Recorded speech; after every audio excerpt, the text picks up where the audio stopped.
हाय, मैं हूं डॉक्टर सौरभ और आज बात करते हैं हेयर ऑयल्स के बारे में। इंडिया में काफ़ी एंशियंट टाइम से ही हेयर ऑयल्स लगाने का ट्रेडिशन रहा है, पर हेयर ऑयल से क्या हेयर की रीग्रोथ भी होती है या नहीं होती है? एक्चुअली में इस बारे में काफ़ी सारा कंफ्यूजन है। 2022 में इंटरनेशनल जर्नल ऑफ ट्राइकोलॉजी में एक रिसर्च पब्लिश हुई। रिसर्च के अकॉर्डिंग हेयर ऑयल्स के हमारे स्काल्प और हेयर पे कुछ बेनिफिट्स होते हैं, जैसे कि नंबर 1 और बहुत ही प्राइमरी बेनिफिट होता है कि ये एक इमुलेंट की तरह काम करता है।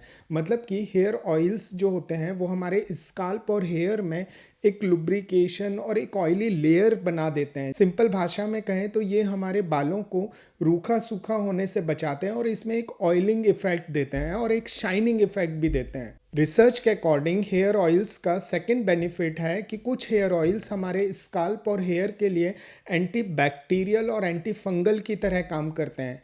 मतलब कि जो हमारा एनवायरमेंटल डस्ट, पॉल्यूशन और बहुत सारे बैक्टीरियल इन्फेक्शन होने के चांसेस होते हैं, उनसे हेयर ऑयल्स हमें प्रिवेंट कर सकते हैं, हमारे हेयर को हेल्दी रख सकते हैं। इस रिसर्च के अकॉर्डिंग थर्ड बेनिफिट है कि कुछ हेयर ऑयल्स जैसे कि आंवला हेयर ऑयल हमारे स्काल्प और हेयर के लिए एंटीऑक्सीडेंट की तरह भी काम करते हैं। मतलब कि ये हमारे वीक होते हेयर्स को रिजुवनेट और रिफ्रेश कर सकते हैं। फोर्थ बेनिफिट देखा गया है कि ये वीक होते हेयर्स में प्रोटीन लॉस को भी प्रिवेंट कर सकते हैं। इस रिसर्च में देखा गया है कि कोकोनट ऑयल लगाने से यदि वीक होते हेयर हैं या थिन हो रहे हैं तो उनके प्रोटीन लॉस को ये बचा सकता है। एक्चुअली में जब हम शैम्पू करते हैं, रब करते हैं या हेलमेट पहनते हैं, इस तरीके की एक्टिविटी में जो थिन होते हेयर हैं वो उनका प्रोटीन लॉस ज़्यादा हो जाता है और वो और तेज़ी से वीक हो रहे होते हैं।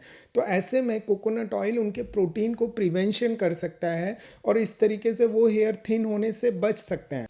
तो इस रिसर्च के अकॉर्डिंग ये सारे थे हेयर ऑयल्स के बहुत सारे बेनिफिट्स। पर क्या हेयर ऑयल्स हेयर की रीग्रोथ कर सकता है? रिसर्च के अकॉर्डिंग हेयर ऑयल्स का हेयर रीग्रोथ का कोई एविडेंस नहीं मिला है। तो इस साइंटिफिक रिसर्च से हम ये कह सकते हैं कि हेयर ऑयल्स हेयर की केयर और प्रिवेंशन के लिए बहुत ही अच्छे हैं। पर बाल्डनेस, रीग्रोथ और किसी और इश्यूज से यदि हेयर फॉल हो रहा है तो आपको मेडिकल ट्रीटमेंट्स लेना चाहिए।